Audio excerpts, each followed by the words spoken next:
नमस्कार श्रोताओं, प्रस्तुत है प्रोग्राम एक कहानी कुछ नगमे। कहते हैं बच्चे भगवान का रूप होते हैं क्योंकि उनके मन में कोई छल कपट नहीं, किसी के लिए ईर्ष्या, द्वेष और बैर नहीं, बल्कि सभी के लिए प्यार होता है। किसी शायर ने खूब कहा है, घर से मस्जिद है बहुत दूर, चलो यूं कर लें, किसी रोते हुए बच्चे को हंसाया जाए। कभी कभी ऐसा भी होता है कि बच्चे अपने भोलेपन में कुछ ऐसा कर देते हैं जो बड़ों के मन को इतनी ज्यादा खुशी से भर देता है कि उनकी आंखों से खुशी के आंसू छलक आते हैं। कुछ ऐसा ही होता है हमारी आज की कहानी में, जिसे करीबन 1 शताब्दी पहले लिखा था महान कथाकार मुंशी प्रेमचंद ने। यूं तो मुंशी प्रेमचंद किसी परिचय के मोहताज नहीं, फिर भी अपने सुनने वालों को बताना चाहूंगा कि उनका जन्म हुआ था 31 जुलाई 1880 को वाराणसी के नजदीक लम्ही गांव में। उनका वास्तविक नाम था धनपत राय श्रीवास्तव। प्रेमचंद उनका साहित्यिक नाम था, जो उन्होंने बहुत सालों बाद अपनाया। उससे पहले जब उन्होंने सरकारी नौकरी करते समय कहानी लिखना शुरू किया, तब उन्होंने नाम अपनाया था नवाब राय। उनका पूरा जीवन गरीबी से संघर्ष करते अभावों में बीता। साधनों की कमी के बावजूद उन्होंने अपनी कलम से 15 उपन्यास, 300 से अधिक कहानियां, 3 नाटक, 10 अनुवाद, बच्चों के लिए 7 पुस्तकें और अनगिनत लेख व पाठन सामग्री का सृजन किया। उनकी लिखी जो कहानी हम आज आपको सुना रहे हैं, उसका नाम है ईदगाह, और ये कहानी आपको सुना रहे हैं जतेंद्र शर्मा। लीजिए पेश है कहानी ईदगाह, जतेंद्र शर्मा की आवाज में। रमजान के पूरे 30 रोजों के बाद ईद आई है। कितना मनोहर, कैसा सुहावना प्रभाव है। पेड़ों पर अजीब हरियाली है, खेतों में कुछ अजीब रौनक है, आसमान पर भी कुछ अजीब लालिमा है। आज का सूर्य देखो, कितना प्यारा, कितना शीतल है, मानो संसार को ईद की बधाई दे रहा हो। गांव में कितनी हलचल है, ईदगाह जाने की तैयारियां हो रही हैं। किसी के कुर्ते में बटन नहीं है, पड़ोस के घर में सुई धागा लेने दौड़ा जा रहा है। किसी के जूते कड़े हो गए हैं, उनमें तेल डालने के लिए तेली के घर पर भागा जाता है। जल्दी जल्दी बैलों को सानी पानी दे दें, ईदगाह से लौटते लौटते दोपहर हो जाएगी। 3 कोस का पैदल रास्ता, फिर सैकड़ों आदमियों से मिलना भेंटना, दोपहर के पहले लौटना असंभव है। लड़के सबसे ज्यादा प्रसन्न हैं। किसी ने 1 रोजा रखा है, वह भी दोपहर तक, किसी ने तो वह भी नहीं, लेकिन ईदगाह जाने की खुशी उनके हिस्से की चीज है। रोजे बड़े बूढ़ों के लिए होंगे, इनके लिए तो ईद है। रोज ईद का नाम रटते थे, आज वह आ गई। अब जल्दी पड़ी है कि लोग ईदगाह क्यों नहीं चलते। इन्हें गृहस्थी की चिंताओं से क्या प्रयोजन। सेवैयों के लिए दूध और शक्कर घर में है या नहीं, इनकी बला से ये तो सेवैयां खाएंगे। वे क्या जाने कि अब्बा जान क्यों बदहवास चौधरी कायम अली के घर दौड़े जा रहे हैं। उन्हें क्या खबर कि चौधरी आंखें बदल दें तो ये सारी ईद मुहर्रम हो जाए। उनकी अपनी जेबों में तो कुबेर का धन भरा हुआ है। बार बार जेब से अपना खजाना निकालकर गिनते हैं और खुश होकर फिर रख लेते हैं। महमूद गिनता है, 1, 2, 10, 12, उसके पास 12 पैसे हैं। मोहसिन के पास 1, 2, 3, 8, 9, 15 पैसे हैं। इन्हीं अनगिनती पैसों में अनगिनती चीजें लाएंगे, खिलौने, मिठाइयां, बिगुल, गेंद और जाने क्या क्या। और सबसे ज्यादा प्रसन्न है हामिद, वह 4-5 साल का गरीब सूरत दुबला पतला लड़का। इसका बाप गत वर्ष हैजे की भेंट हो गया और मां न जाने क्यों पीली होती होती एक दिन मर गई। किसी को क्या पता क्या बीमारी है, कहती भी तो कौन सुनने वाला था। दिल पर जो बीतती थी वह दिल में ही सहती थी, और जब ना सहा गया तो संसार से विदा हो गई। अब हामिद अपनी बूढ़ी दादी अमीना की गोद में सोता है और उतना ही प्रसन्न है। उसके अब्बा जान रुपया कमाने गए हैं, बहुत सी थैलियां लेकर आएंगे। अम्मी जान अल्लाह मियाँ के घर से उसके लिए बड़ी अच्छी अच्छी चीजें लाने गई हैं, इसलिए हामिद प्रसन्न है। आशा तो बड़ी चीज है, और फिर बच्चों की आशा, उनकी कल्पना तो राई का पर्वत बना लेती है। हामिद के पांव में जूते नहीं हैं, सिर पर एक पुरानी धुरानी टोपी है जिसका गोटा काला पड़ गया है, फिर भी वह प्रसन्न है। जब उसके अब्बा जान थैलियां और अम्मी जान नियामतें लेकर आएंगी तो वह दिल से अरमान निकाल लेगा। तब देखेगा मोहसिन, नूरे और सम्मी कहां से उतने पैसे निकालेंगे। अभागिन अमीना अपनी कोठरी में बैठी रो रही है। आज ईद का दिन, उसके घर में दाना नहीं। आज आबिद होता तो क्या इसी तरह ईद आती और चली जाती। इस अंधकार और निराशा में वह डूबी जा रही है। किसने बुलाया था इस निगौड़ी ईद को। इस घर में उसका काम नहीं, लेकिन हामिद, उसे किसी के मरने जीने से क्या मतलब। उसके अंदर प्रकाश है और बाहर आशा। विपत्ति अपना सारा दल बल लेकर आए, हामिद की आनंद भरी चितवन उसको विध्वंस कर देगी। हामिद भीतर जाकर दादी से कहता है, तुम डरना नहीं अम्मा, मैं सबसे पहले आऊंगा, बिल्कुल मत डरना। अमीना का दिल कचोट रहा है। गांव के बच्चे अपने अपने बाप के साथ जा रहे हैं। हामिद का बाप अमीना के सिवा और कौन है। उसे कैसे अकेले मेले जाने दे। उस भीड़ भाड़ से बच्चा कहीं खो जाए तो क्या हो। नहीं, अमीना उसे यूं न जाने देगी। नन्ही सी जान, 3 कोस चलेगा कैसे। पैर में छाले पड़ जाएंगे, जूते भी तो नहीं हैं। वह थोड़ी थोड़ी दूर पर उसे गोद में ले लेती, लेकिन यहां सेवैयां कौन पकाएगा। पैसे होते तो लौटते लौटते सब सामग्री जमा करके चटपट बना लेती। यहां तो घंटों चीजें जमा करने में लगेंगे। मांगे का ही तो भरोसा ठहरा। उस दिन फहीमन के कपड़े सिले थे, 8 आने पैसे मिले। उस अठन्नी को ईमान की तरह बचाती चली जाती थी कि इसी ईद के लिए, लेकिन कल गवालन सिर पर सवार हो गई तो क्या करती। हामिद के लिए कुछ नहीं तो 2 पैसे का दूध तो चाहिए ही। अब तो केवल 2 आने पैसे बच रहे हैं। 3 पैसे हामिद की जेब में, 5 अमीना के बटवे में। यही तो बिसात है और ईद का त्योहार। अल्लाह ही बेड़ा पार लगावे। धोबन और नाइन और मेहतरानी और चुड़ीहारन सभी तो आएंगी। सभी को सेवैयां चाहिए और थोड़ा किसी को आंखों नहीं लगता। किस किस से मुंह चुराएगी, और मुंह क्यों चुराए। साल भर का त्योहार है। जिंदगी खैरियत से रखे, उनकी तकदीर भी तो उसी के साथ है।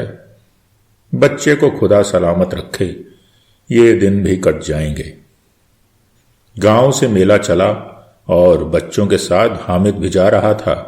कभी सब के सब दौड़कर आगे निकल जाते, फिर किसी पेड़ के नीचे खड़े होकर साथ वालों का इंतजार करते।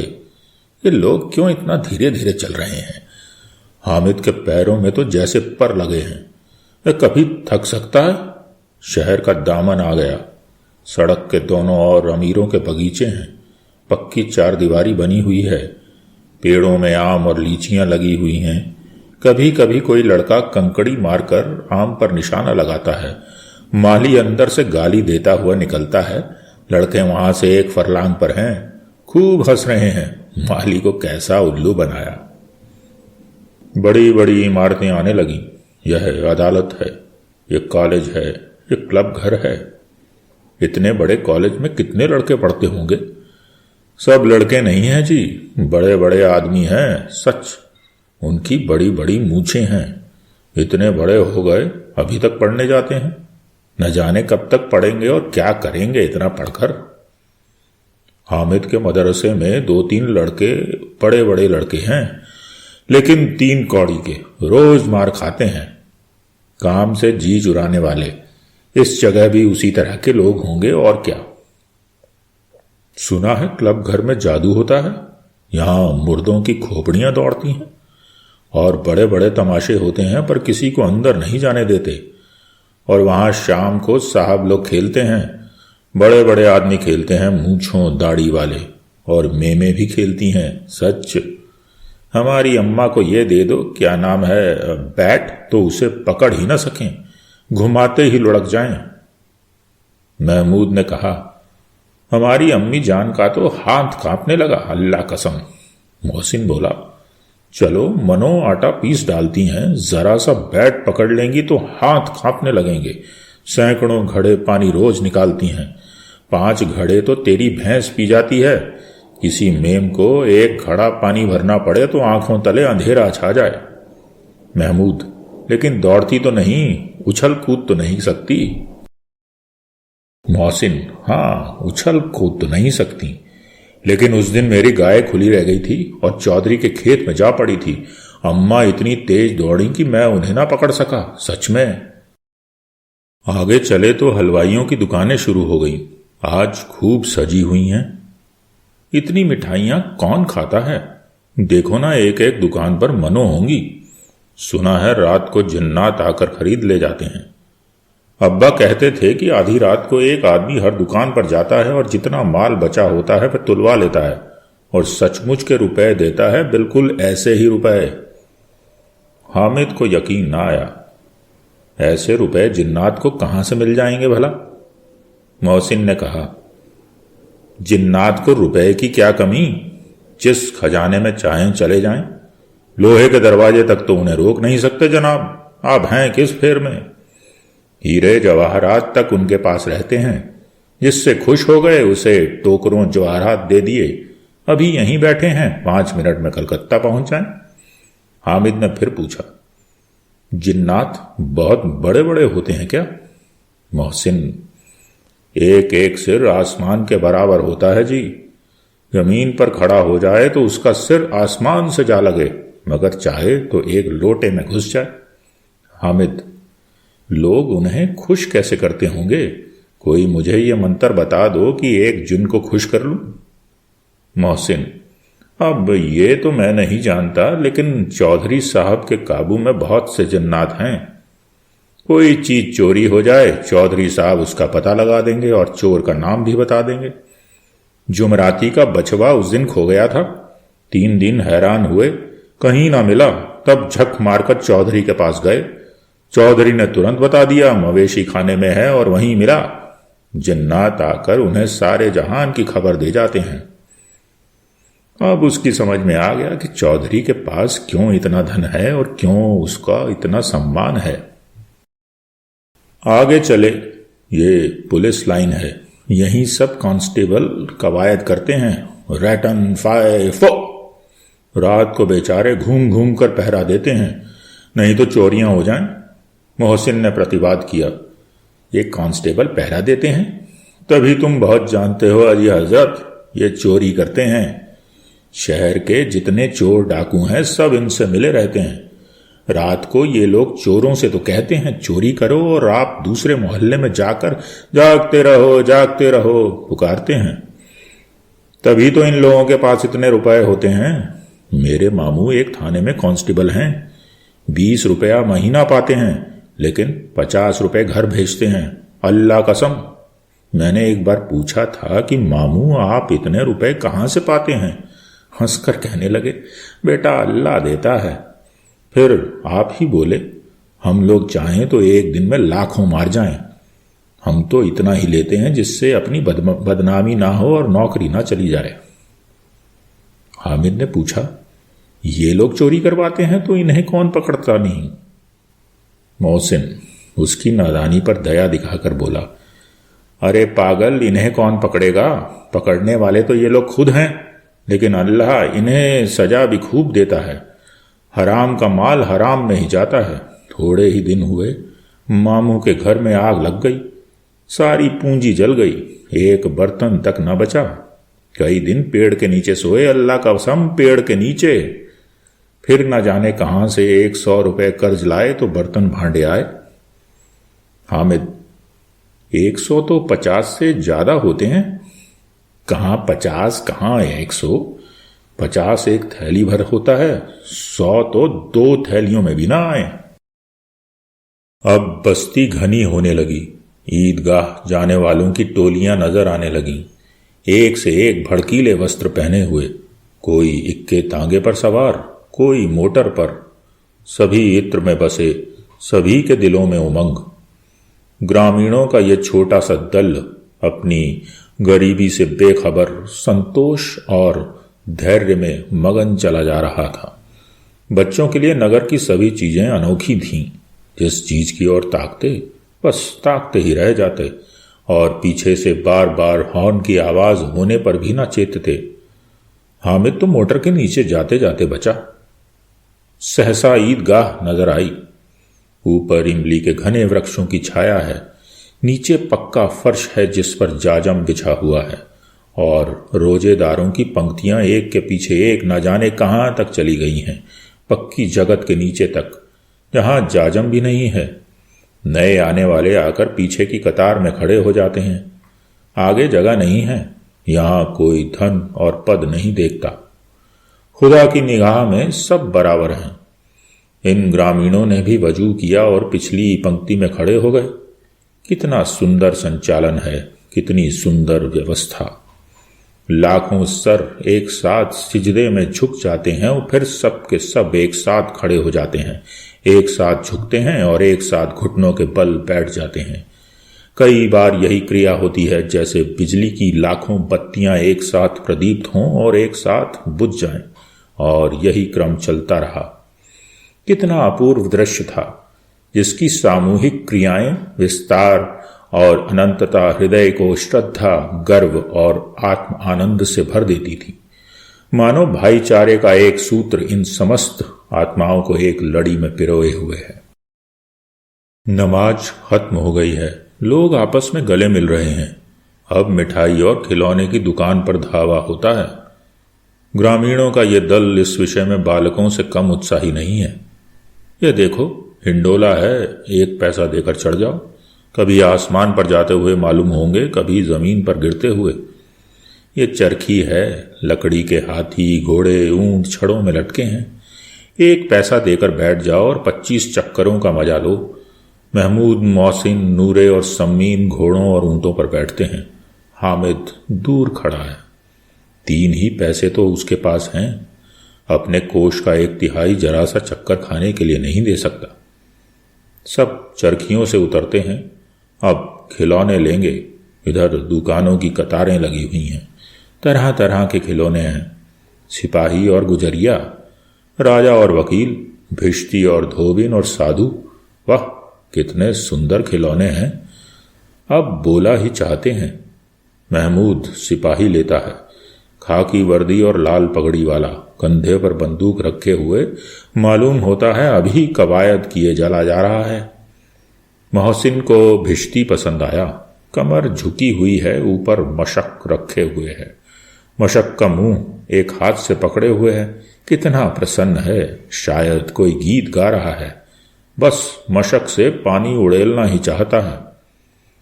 नूरे को वकील से प्रेम है। कैसी विद्धमता है उसके मुख पर। काला चोगा, नीचे सफेद अचकन, अचकन के सामने की जेब में घड़ी, सुनहरी जंजीर, एक हाथ में कानून का पोथा लिए हुए। मालूम होता है अभी किसी अदालत से जिरह या बहस किए चले आ रहे हैं।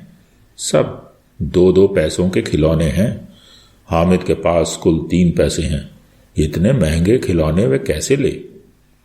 खिलौना कहीं हाथ से छूट पड़े तो चूर चूर हो जाए, जरा पानी पड़े तो सारा रंग घुल जाए।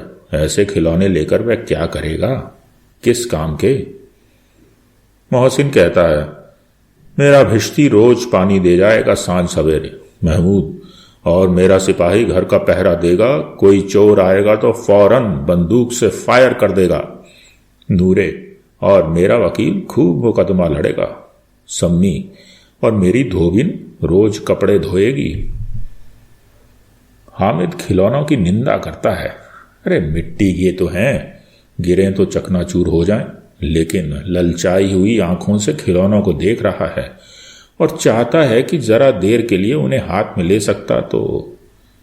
उसके हाथ अनायास ही लपकते हैं, लेकिन लड़के इतने त्यागी नहीं होते, विशेषकर जब शौक नया हो।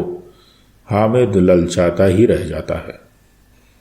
खिलौने के बाद मिठाइयाँ आती हैं। किसी ने रेवड़ियाँ ली हैं, किसी ने गुलाब जामुन, किसी ने सोहन हलवा। मजे से खा रहे हैं। हामिद बिरादरी से पृथक है। अब आगे के पास 3 पैसे हैं, क्यों नहीं कुछ लेकर खाता। ललचाई आंखों से सबकी ओर देखता है। मोहसिन कहता है, हामिद रेवड़ी ले जा, कितनी खुशबूदार है। हामिद को संदेह हुआ, ये केवल क्रूर विनोद है। मोहसिन इतना उदार नहीं, लेकिन यह जानकर भी वह उसके पास जाता है। मोहसिन दोने से एक रेवड़ी निकालकर हामिद की ओर बढ़ाता है। हामिद हाथ फैलाता है। मोहसिन रेवड़ी अपनी मुंह में रख लेता है। महमूद, नूरे और सम्मी खूब तालियां बजा बजा कर हंसते हैं। हामिद बेचारा खिसिया जाता है।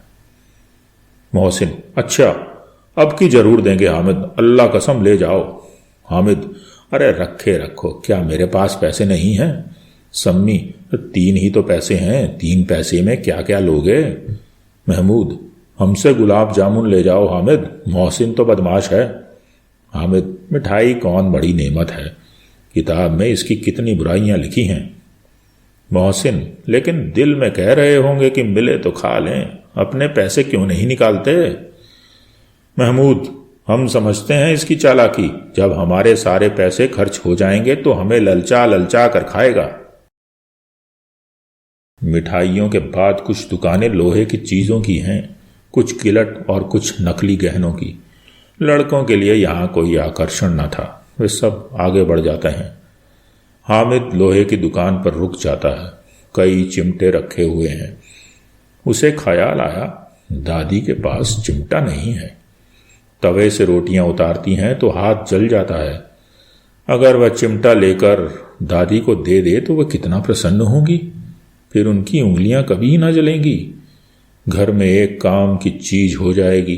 खिलौने से क्या फायदा, व्यर्थ में पैसे खराब होते हैं। जरा देर ही तो खुशी होती है, फिर तो खिलौने को कोई आंख उठा कर भी नहीं देखता। ये तो घर पहुंचते पहुंचते टूट फूट बराबर हो जाएंगे, या छोटे बच्चे जो मेले में नहीं जा पाए हैं जिद करके ले लेंगे और तोड़ डालेंगे। चिमटा कितने काम की चीज है। रोटियां तवे से उतार लो, चूल्हे में सेंक लो। कोई आग मांगने आए तो चटपट चूल्हे से आग निकाल कर उसे दे दो। अम्मा बेचारी को कहाँ फुर्सत है कि बाजार आए, और इतने पैसे ही कहाँ मिलते हैं। रोज बेचारी हाथ जला लेती हैं। हामिद के साथी आगे बढ़ गए हैं। सबील पर सबके सब शरबत पी रहे हैं। देखो सब कितने लालची हैं। इतनी मिठाइयां ली, मुझे किसी ने एक भी ना दी। उस पर कहते हैं मेरे साथ खेलो, मेरा ये काम करो। अब अगर किसी ने कोई काम करने को कहा तो पूछूंगा, खाएं मिठाइयां, आप मुंह सड़ेगा, फोड़े भुंजियां निकलेंगी, आप ही जबान चटोरी हो जाएगी। तब घर से पैसे चुराएंगे और मार खाएंगे। किताब में झूठी बातें थोड़े ही लिखी हैं, मेरी जबान क्यों खराब होगी। अम्मा चिमटा देखते ही दौड़कर मेरे हाथ से ले लेंगी और कहेंगी, मेरा बच्चा अम्मा के लिए चिमटा लाया है, कितना अच्छा लड़का है। इन लोगों के खिलौने पर कौन इन्हें दुआएं देगा। बड़ों की दुआएं सीधे अल्लाह के दरबार में पहुंचती हैं और तुरंत सुनी जाती हैं। मेरे पास पैसे नहीं हैं, तभी तो मोहसिन और महमूद यूं मिजाज दिखाते हैं। मैं भी इनसे मिजाज दिखाऊंगा। खेलें खिलौने और खाएं मिठाइयां। मैं नहीं खेलता खिलौने, किसी का मिजाज क्यों सहूं। मैं गरीब सही, किसी से कुछ मांगने तो नहीं जाता। आखिर अब्बा जान कभी ना कभी तो आएंगे, अम्मा भी आएंगी। फिर इन लोगों से पूछूंगा कितने खिलौने लोगे। एक एक को टोकरियां खिलौने दूं और दिखा दूं कि दोस्तों के साथ इस तरह का सलूक किया जाता है। ये नहीं कि 1 पैसे की रेवड़ियां ली तो चढ़ा चढ़ा कर खाने लगे। सबके सब खूब हंसेंगे कि हामिद ने चिमटा लिया है। हंसें मेरी बला से। उसने दुकानदार से पूछा, यह चिमटा कितने का है। दुकानदार ने उसकी ओर देखा और कोई आदमी साथ में देखकर कहा, अरे तुम्हारे काम का नहीं है, बिकाऊ है कि नहीं। बिकाऊ क्यों नहीं है, और यहां क्यों लादे हुए हैं, बैठे हुए हैं। तो बताते क्यों नहीं क्या पैसे का है। 6 पैसे लगेंगे। हामिद का दिल बैठ गया। ठीक ठीक 5 पैसे लगेंगे, लेना हो तो लो, नहीं तो चलते बनो। हामिद ने कलेजा मजबूत करके कहा, 3 पैसे लोगे? ये कहता हुआ वह आगे बढ़ गया कि दुकानदार की घुड़कियां कौन सुने, लेकिन दुकानदार ने घुड़कियां नहीं दी, बुलाकर चिमटा दे दिया। हामिद ने उसे इस तरह कंधे पर रखा मानो बंदूक है और शान से अकड़ता हुआ संगियों के पास आया। जरा सुने सब के सब क्या क्या आलोचनाएं करते हैं। मोहसिन ने हंसकर कहा, अरे ये चिमटा क्यों लाया पगले, इसे क्या करेगा? हामिद ने चिमटे को जमीन पर पटक कर कहा, जरा अपनी भिश्ती जमीन पर गिरा दो, सारी पसलियां चूर चूर हो जाएं बच्चों की। महमूद बोला, तो ये चिमटा कोई खिलौना है? हामिद, खिलौना क्यों नहीं है, अभी कंधे पर रखा है बंदूक हो गई, हाथ में ले लिया फकीरों का चिमटा हो गया। चाहूं तो इससे मजीरे का काम ले सकता हूं, एक चिमटा जमा दूं तो तुम लोगों के सारे खिलौनों की जान निकल जाए। तुम्हारे खिलौने कितने ही जोर लगा लें, मेरे चिमटे का बाल भी बांका नहीं कर सकते। मेरा बहादुर शेर है चिमटा। सम्मी ने खंजरी ली थी, प्रभावित होकर बोला, मेरी खंजरी से बदलोगे? 2 आने की है। हामिद ने खंजरी की ओर उपेक्षा से देखा। मेरा चिमटा चाहे तो तुम्हारी खंजरी का पेट फाड़ डाले, बस एक चमड़े की झिल्ली लगा दी, ढप ढप बोलने लगी, जरा सा पानी लग जाए तो खत्म हो जाए। मेरा बहादुर चिमटा आग में, पानी में, आंधी में, तूफान में बराबर डटा खड़ा रहेगा। चिमटे ने सभी को मोहित कर लिया। अब पैसे किसके पास धरे हैं, फिर मेले से दूर निकल आए हैं। 9 कब के कब बज गए, धूप तेज हो रही है, घर पहुंचने की जल्दी हो रही है। बाप से जिद भी करें तो चिमटा नहीं मिल सकता। हामिद है बड़ा चालाक, इसीलिए बदमाश ने अपने पैसे बचा रखे थे। अब बालकों के 2 दल हो गए हैं, मोहसिन, महमूद, सम्मी और नूरे एक तरफ, हामिद अकेला दूसरी तरफ। शास्त्रार्थ हो रहा है। सम्मी तो विधर्मी हो गया, दूसरे पक्ष से जा मिला, लेकिन मोहसिन, महमूद और नूरे भी हामिद से 1-1, 2-2 साल बड़े होने पर भी हामिद के आघातों से आतंकित हो उठे हैं। उसके पास न्याय का बल है और नीति की शक्ति। एक और मिट्टी है, दूसरी और लोहा। जो इस वक्त अपने को फौलाद कर रहा है वह अजय है, घातक है। अगर कोई शेर आ जाए तो मियाँ भिश्ती के छक्के छूट जाएं, मियाँ सिपाही मिट्टी के बंदूक छोड़कर भागें, वकील साहब की नानी मर जाए, चोगे में मुंह छिपाकर जमीन पर लेट जाएं, मगर ये चिमटा, ये बहादुर, ये रुस्तम हिंद लपक कर शेर की गर्दन पर सवार हो जाएगा और उसकी आंखें निकाल लेगा। मोहसिन ने एड़ी चोटी का जोर लगाकर कहा, अच्छा पानी तो नहीं भर सकता? हामिद ने चिमटे को सीधा खड़ा करके कहा, भिश्ती को एक डांट बताएगा तो दौड़ा हुआ पानी लेकर उसके द्वार पर छिड़कने लगेगा। मोहसिन परास्त हो गया, पर महमूद ने कुमुक पहुंचाई, अगर बच्चा पकड़ जाए तो अदालत में बंधे बंधे फिरेंगे, तब तो वकील साहब के पैरों पड़ेंगे। हामिद इस प्रबल तर्क का जवाब न दे सका। उसने पूछा, हमें पकड़ने कौन आएगा? नूरे ने अकड़ कर कहा, यह सिपाही बंदूक वाला। हामिद ने मुंह चिढ़ा कर कहा, ये बेचारे हम बहादुर रुस्तम हिंद को पकड़ेंगे। अच्छा लाओ, अभी जरा कुश्ती हो जाए, इसकी सूरत देखकर दूर से भागेंगे, पकड़ेंगे क्या बेचारे। मोहसिन को एक नई चोट सूझ गई, तुम्हारे चिमटे का मुंह रोज आग में जलेगा। उसने समझा था कि हामिद लाजवाब हो जाएगा, लेकिन यह बात न हुई। हामिद ने तुरंत जवाब दिया, आग में बहादुर ही कूदते हैं जनाब, तुम्हारे ये वकील, सिपाही और भिश्ती लौंडियों की तरह घर में घुस जाएंगे। आग में कूदना वह काम है जो ये रुस्तम हिंद ही कर सकता है। महमूद ने एक जोर लगाया, वकील साहब कुर्सी मेज पर बैठेंगे, तुम्हारा चिमटा तो बावर्ची खाने में जमीन पर पड़ा रहेगा। इस तर्क ने सम्मी और नूरे को भी सजीव कर दिया। कितने ठिकाने की बात कही है पट्टे ने, चिमटा बावर्ची खाने में पड़ा रहने के सिवा और कर क्या सकता है। हामिद को कोई फटकता हुआ जवाब न सूझा तो उसने धांधली शुरू की, मेरा चिमटा बावर्ची खाने में नहीं रहेगा, वकील साहब कुर्सी पर बैठेंगे तो जाकर उन्हें जमीन पर पटक देगा और उनका कानून उनके पेट में डाल देगा। बात कुछ बनी नहीं, खासी गाली गलौज थी। लेकिन कानून को पेट में डालने वाली बात छा गई। ऐसी छा गई कि तीनों सूरमा मुंह ताकते रह गए, मानो कोई धेलचा कनकौआ किसी गंडे वाले कनकौए को काट गया हो। कानून मुंह से बाहर निकलने वाली चीज है, उसको पेट के अंदर डाल दिया तो जाना बेतुकी सी बात थी, पर फिर भी कुछ नयापन रखती थी। हामिद ने मैदान मार लिया। उसका चिमटा रुस्तम हिंद है। अब इसमें मोहसिन, महमूद, नूरे, सम्मी किसी को भी कोई आपत्ति नहीं हो सकती। विजेता को हारने वालों से जो सत्कार मिलना स्वाभाविक है वह हामिद को भी मिला।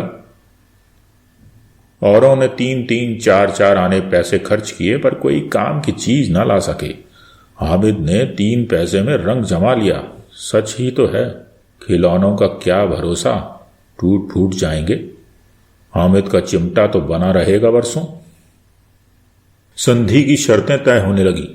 मोहसिन ने कहा, जरा अपना चिमटा दो, हम भी देखें, तुम हमारा भिश्ती लेकर देखो। महमूद और नूरे ने भी अपने अपने खिलौने पेश किए। हामिद को इन शर्तों को मानने में कोई आपत्ति न थी। चिमटा बारी बारी से सबके हाथ में गया और उनके खिलौने बारी बारी से हामिद के हाथ में आए। कितने खूबसूरत खिलौने हैं। हामिद ने हारने वालों के आंसू पोंछे। मैं तुम्हें चिढ़ा रहा था सच, ये चिमटा भला इन खिलौनों की क्या बराबरी करेगा। मालूम होता है अब बोले। लेकिन मोहसिन की पार्टी को इस दिलासे से संतोष नहीं हुआ। चिमटे का सिक्का खूब बैठ गया है। चिपका हुआ टिकट अब पानी से नहीं छूट रहा है। मोहसिन, लेकिन इन खिलौनों के लिए हमें कौन दुआ देगा। महमूद, दुआ को लिए फिरते हो, उल्टे मार ना पड़े। अम्मा जरूर कहेंगी कि मेले में यही मिट्टी के खिलौने मिले थे। हामिद को स्वीकार करना पड़ा कि खिलौनों को देखकर किसी की मां इतनी खुश ना होंगी जितनी दादी चिमटे को देखकर होंगी। 3 पैसों ही में तो उसे सब कुछ करना था और उन पैसों के इस उपयोग पर पछतावे की बिल्कुल जरूरत न थी। फिर रब तो चिमटा रुस्तम हिंद है और सभी खिलौनों का बादशाह। रास्ते में महमूद को भूख लगी। उसके बाप ने केले खाने को दिए थे। महमूद ने केवल हामिद को साजी बनाया। उसके अन्य मित्र मुंह ताकते रह गए। ये उस चिमटे का प्रसाद था। 11 बजे गांव में हलचल मच गई। मेले वाले आ गए। मोहसिन की छोटी बहन ने दौड़कर भिश्ती उसके हाथ से छीन लिया और मारे खुशी के जो उछली तो मियां भिश्ती नीचे आ रहे और सुरलोक सिधारे। इस पर भाई बहन में मारपीट हुई। दोनों खूब रोए। उनकी अम्मा ये शोर सुनकर बिगड़ी और दोनों को ऊपर से 2-2 चांटे और लगाए। मियां नूरे के वकील का अंत इससे कुछ ज्यादा गौरवमय हुआ। वकील जमीन पर या ताक पर तो नहीं बैठ सकता, उसकी मर्यादा का विचार तो करना ही होगा। दीवार में खूंटियां गाड़ी गईं। उन पर लकड़ी का एक पटरा रखा गया। पटरे पर कागज का कालीन बिछाया गया। वकील साहब राजा भोज की भांति सिंहासन पर विराजे। नूरे ने उन्हें पंखा झलना शुरू किया। अदालत में खस की टट्टियां और बिजली के पंखे रहते हैं, क्या यहां मामूली पंखा भी ना हो। कानून की गर्मी दिमाग पर चढ़ जाएगी कि नहीं। बांस का पंखा आया और नूरे हवा करने लगे। मालूम नहीं पंखे की हवा से या पंखे की चोट से। वकील साहब स्वर्ग लोक से मृत्यु लोक में आ रहे और उनका माटी का चोला माटी में मिल गया। फिर बड़े जोर शोर से मातम हुआ और वकील साहब की अस्थि घूरे पर डाल दी गई। अब रहा महमूद का सिपाही। उसे चटपट गांव का पहरा देने का चार्ज मिल गया। लेकिन पुलिस का सिपाही कोई साधारण व्यक्ति तो है नहीं जो अपने पैरों पर चले। वह पालकी पर चलेगा। एक टोकरी आई, उसमें कुछ लाल रंग के फटे पुराने चिथड़े बिछाए गए जिसमें सिपाही साहब आराम से लेटे। नूरे ने यह टोकरी उठाई और अपने द्वार का चक्कर लगाने लगा। उनके दोनों छोटे भाई सिपाही की तरह छोने वाले जागते लहो पुकारते चलते चले गए। मगर रात तो अंधेरी ही होनी चाहिए। महमूद को ठोकर लग गई। टोकरी उसके हाथ से छूटकर गिरी और मियां सिपाही अपनी बंदूक लिए जमीन पर आ गिरे और उनकी एक टांग जाती रही। महमूद को आज ज्ञात हुआ कि वह अच्छा डॉक्टर है। उसको ऐसा मरहम मिला जिससे वह टूटी टांग को आनन फानन जोड़ सकता है।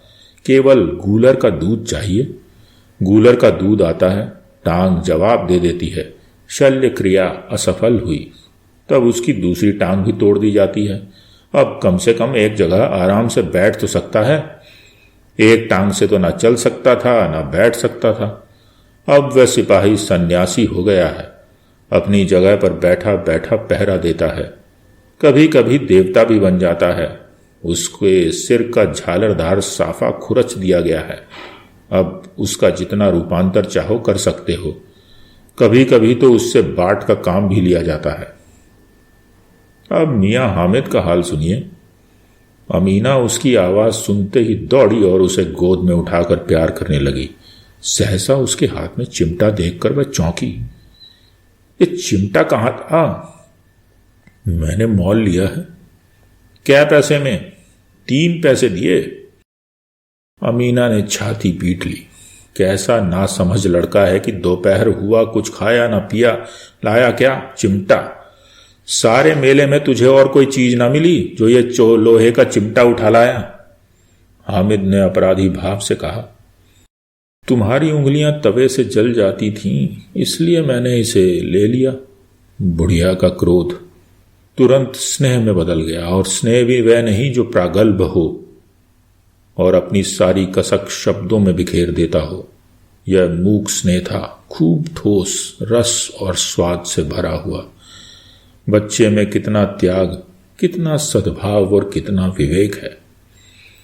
दूसरों को खिलौने लेते और मिठाई खाते देखकर इसका मन कितना ललचाया होगा। इतना जब्त इसमें हुआ कैसे? वहां भी इसे अपनी बुढ़िया दादी की याद बनी रही। अमीना का मन गदगद हो गया। और अब एक बड़ी विचित्र बात हुई। हामिद के इस चिमटे से भी विचित्र। बच्चे हामिद ने बूढ़े हामिद का पाठ खेला था। बुढ़िया अमीना बालिका अमीना बन गई। वह रोने लगी, दामन फैलाकर हामिद को दुआएं देती जाती थी और आंसू की बड़ी बड़ी बूंदें गिराती जाती थी। हामिद बेचारा इसका रहस्य क्या समझता। श्रोताओं, अभी आप सुन रहे थे प्रोग्राम एक कहानी कुछ नगमे, जिसे प्रस्तुत किया जतिंदर शर्मा ने। आपको ये प्रोग्राम कैसा लगा हमें ज़रूर लिख कर भेजिएगा।